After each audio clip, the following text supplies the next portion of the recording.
Good afternoon, collectors and friends. Welcome to Trading Card Therapy, episode number 60.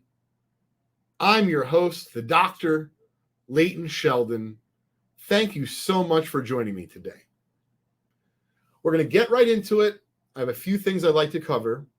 The first of which is I had a really good friend, someone I met through the hobby, but we've become very good friends. And his name is Patrick. He reached out to me and said, I have a budget of between, I think, $3,000 and $4,000 US. And I've always wanted to have a really nice Wayne Gretzky O-Pee-Chee rookie. And I was thinking, like, Patrick, how can I help you? You know, you're aware of how eBay works and the marketplace works. He's like, yeah, but Lee, I want your opinion about, like, which example I should buy. So first I thought, I'm not sure how I can help you. And then, of course, I dove right into the deep end of the pool. And when I contacted Patrick back about my findings, he was saying, Lee, I didn't want you to go through all this trouble. I didn't think it was any trouble. He was a really good friend of mine. But I did for him what I would do for myself. And I'm going to share that with you right now. So, Patrick, if you're listening, this one's for you, buddy. If someone has a budget of between X and Y, so in this case, between $3,000 and $4,000, the first thing that I would do if I was targeting a specific card, I would look on eBay and MySlabs and maybe any platform that's easily accessible online that will have a fair amount of vintage cards that are graded for sale. And because I know that generally eBay is the world's largest marketplace for vintage graded cards, I started there. And I found a few examples graded PSA 7. They were just above his budget.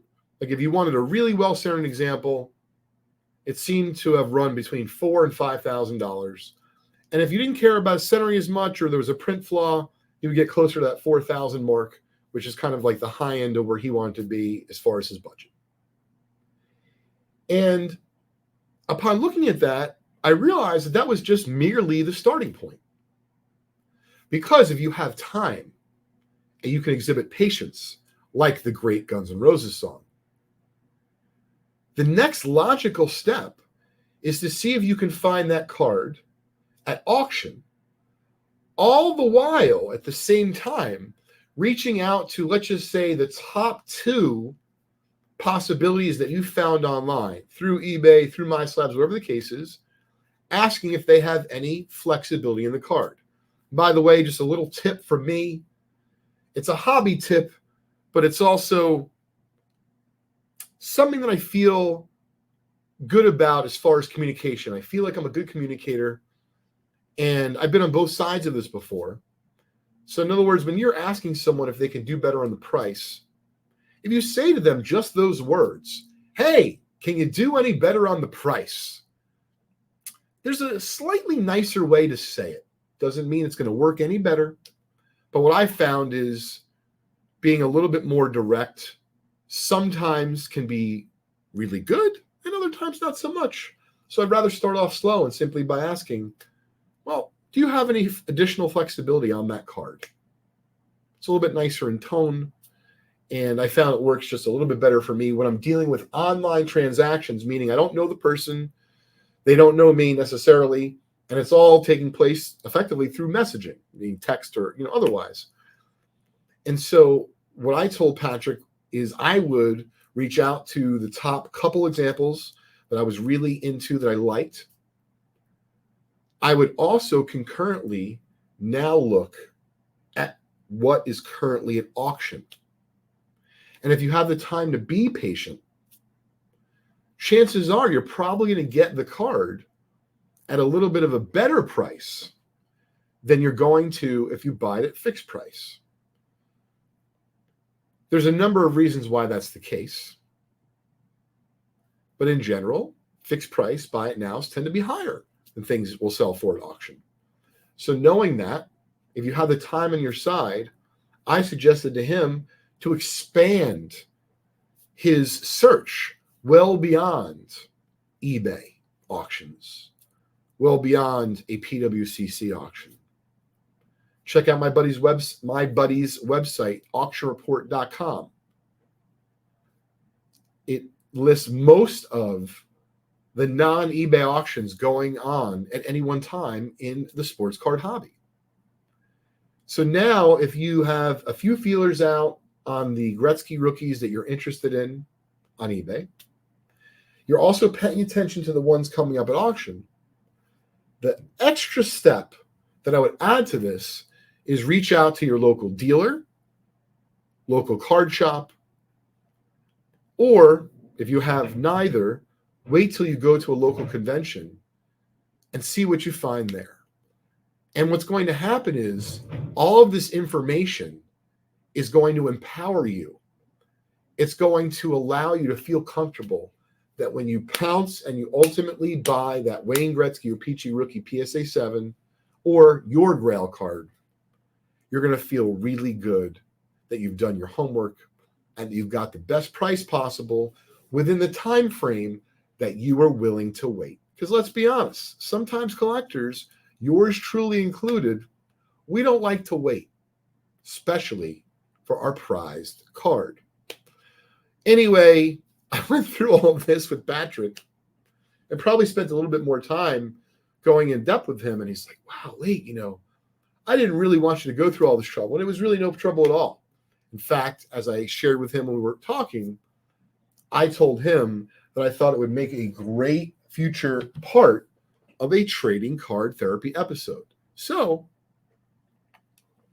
let me know in the comments if you agree with my strategy for trying to pick out a particular graded Grail card for myself or for a friend. Is it the same kind of process you would follow?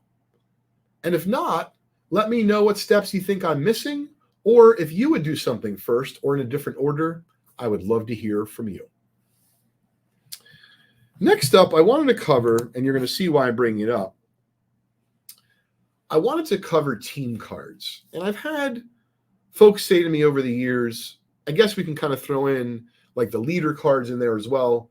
But for today's conversation, we'll limit it to team cards. But I think you'll see my point and catch my drift as far as multiplayer cards. Are they a good value?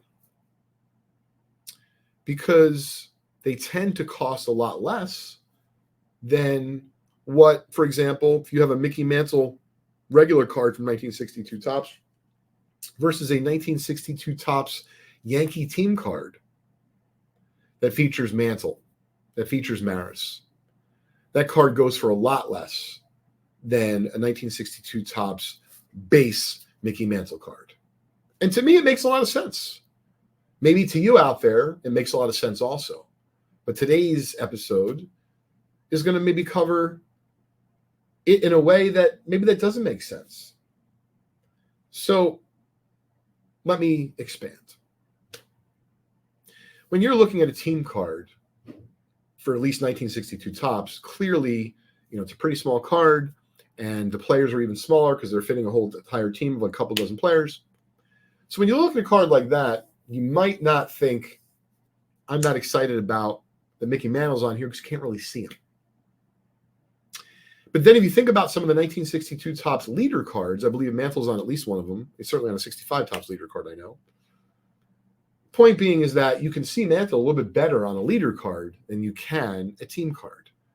And I guess it makes sense that pricing logic-wise, the Mantle base card by himself goes for the most. The leader cards tend to be kind of in the middle, and then the team cards are all the way, like they're the cheapest, meaning of, let's say, the Yankees. But then let's just say there's like a Mickey Mantle switch hitter connects in the 62 Topps. That's going to outpace the leader card. And it makes sense to me because it's a card featuring just Mickey Mantle. But it also makes sense that it's not worth as much as the base card because it's not really the regular Mickey Mantle card.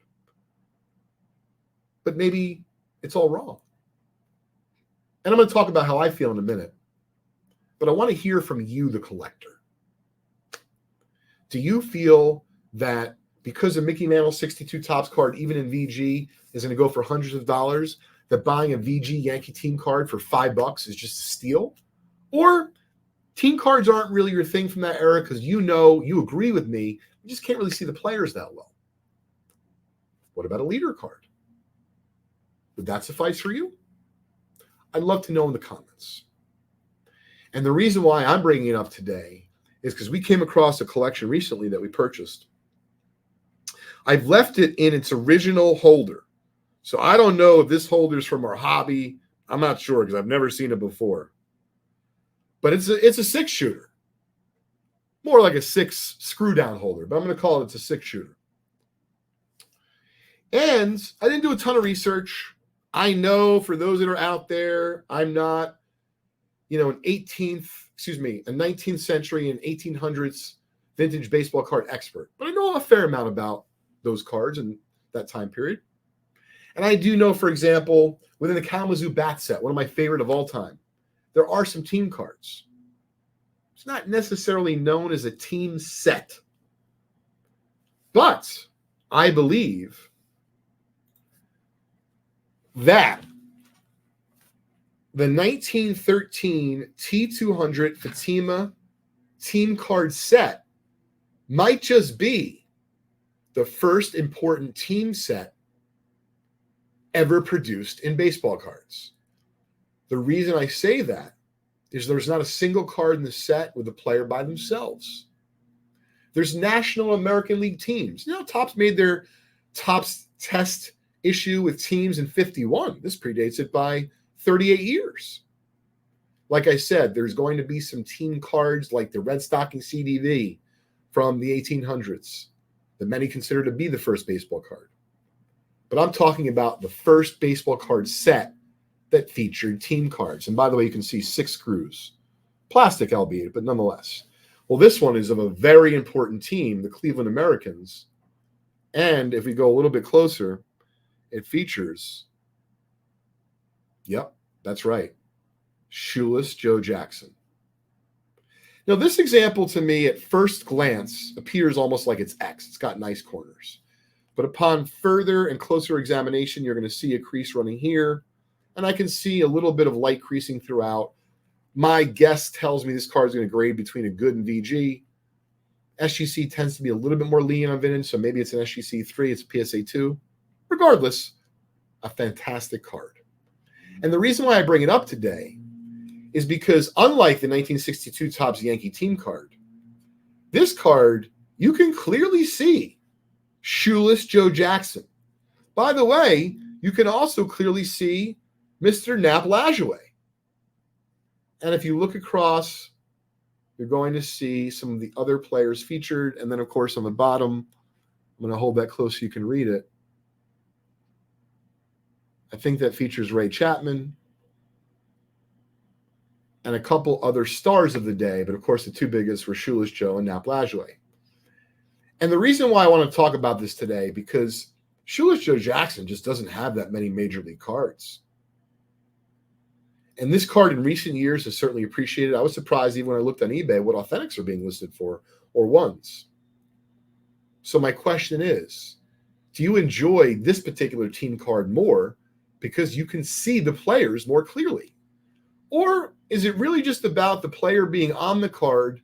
And in the case of, for example, the 1962 Topps Yankee team card featuring Mickey Mantle, featuring Roger Maris, is it just good enough for you to know that they're on it? Or do you see the stark difference? And now all of a sudden, you might be fighting me for other T200 Fatima team cards because you can see the real beauty in them. Now, as you can see, I own this. So for full disclosure, I don't have many of these in my collection or in inventory. But I really dig them. And I think that they're that much more special than the team cards of the 50s and 60s, where maybe in some cases you can make out the players just a little bit. But I mean, this really is like a panoramic team photo. But it is a card. And PSA and SGC does grade these. So I think maybe not in all cases team cards represent a good value proposition for the collector.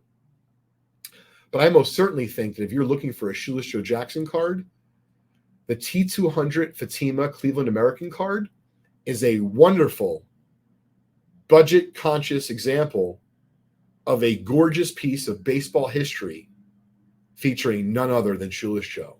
Please let me know what you think in the comments. I'd love to know. The last thing I wanted to cover today, briefly, is talking about why I make hobby content. Why do I produce trading card therapy? And I'd love to know why you listen. Why do you tune in? Maybe we'll even be able to produce better content in the future. But to be clear, I have no sponsors. We haven't received any awards. We're not trying to win any awards. But what we are trying to do, and yours truly specifically, is I'm trying to offer you, the collecting community, whether it be you're just a regular collector or you're a dealer / weekend warrior / collector. Maybe you're an investor. Maybe you're someone who went to high school with me. Shout out to Mitch and Jared and a bunch of other guys. And you just decided to start listening to the doctor talk about trading cards on a weekly basis. But I want to be clear. I didn't just start and continue trading card therapy to offer you value. I do it because it's therapeutic for me. Yes, believe it or not, I find this whole process to be cathartic. I enjoy it thoroughly. And it allows me to talk about an industry and a hobby that I not only love, but I have decades of experience in. And I am more than happy to share some little nuggets of that experience with you here on a weekly journey on trading card therapy. So I hope that gives you a good idea of why I'm producing at least this piece of content on a weekly basis. I would love to know why you are listening to hobby content, whether it be my podcast or others. And the last question I'd like to ask, what hobby issues or topics do you have questions about, or you would like to see be discussed at length, or just at all, and it isn't really being covered right now by the hobby and its content creators? And with that, I thank you again. Sincerely appreciate all of you for tuning in and watching and supporting our Trading Card Therapy podcast. If you did enjoy this, please make sure you subscribe to the channel, like it, and share with others so that we can help others in the hobby enjoy the experience and the journey the way that we all do today, participating in the hobby we all love. Thanks for joining me.